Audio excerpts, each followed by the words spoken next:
Ito pala ang mga bawal gawin pagkatapos kumain na marahil hindi alam ng marami. Pagtulog. Ang pagtulog kaagad bago kumain ay maaaring mas mapanganib kaysa sa iyong iniisip. Ito ay isang kaugalian ng mga Pilipino na humahantong sa pagtaas ng insulin level na pinagmumulan ng diabetes, sobrang pagtaba, paghihilik at heartburn. Kapag natulog ka kaagad pagkatapos kumain, nadadagdagan nito ang panganib na mamatay sa stroke. Ayon sa mga eksperto, dapat kang maghintay ng hindi bababa sa 2 oras pagkatapos kumain bago humiga. Pagligo. Ang pagligo pagkatapos kumain ay maaaring makagambala sa proseso ng panunaw. Ang panunaw ay kailangan ng maraming enerhiya at isang mahusay na dami ng daloy ng dugo patungo sa iyong tiyan. Kapag naligo ka kaagad pagkatapos kumain, nagdudulot ito ng bahagyang pagbaba sa temperatura ng katawan. Inirerekomenda na maghintay ng hindi bababa sa kalahating oras hanggang 45 minutes pagkatapos ng anumang pagkain bago maligo. Paninigarilyo. Ayon sa mga eksperto, ang isang sigarilyo pagkatapos kumain ay lubhang mapanganib at ito ay nakakasira sa buong katawan. Ang paninigarilyo pagkatapos kumain ay katumbas ng paninigarilyo ng 10 stick ng sabay-sabay. Gayon din, ang paninigarilyo ay partikular na nakakaapekto sa irritation ng intestine. Gumagana ang digestive system sa buong katawan at ang nicotine ay nagbubuklod sa oxygen sa dugo.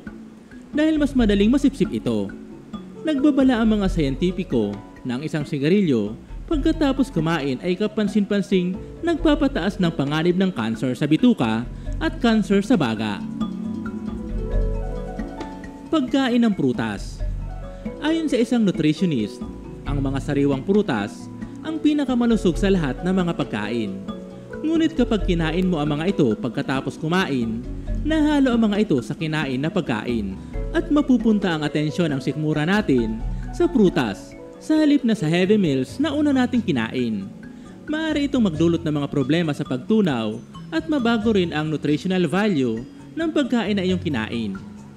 Bawal din kumain ng kumain hanggat hindi pa natutunaw ang mga nauna mong kinain upang hindi ka maimpatyo.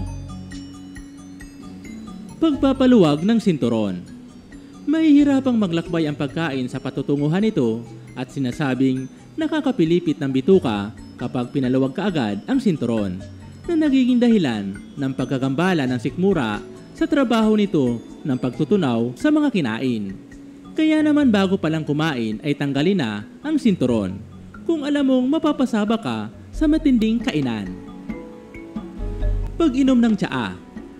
Huwag uminom ng tsaa pagkatapos kumain kung ang kinain ay naglalaman ng protina dahil ang dahon ng tsaa ay may taglay na acid na nagpapatigas ng protina. Kapag tumigas na ang protina, mahihirapan ang digestive system na tunawin ito. Ang pag-inom din ng tsaa pagkatapos kumain ay nakagagambala sa pag-absorb ng katawan sa iron. Inirerekomenda na uminom ng tsaa 1 oras pagkatapos at bago kumain.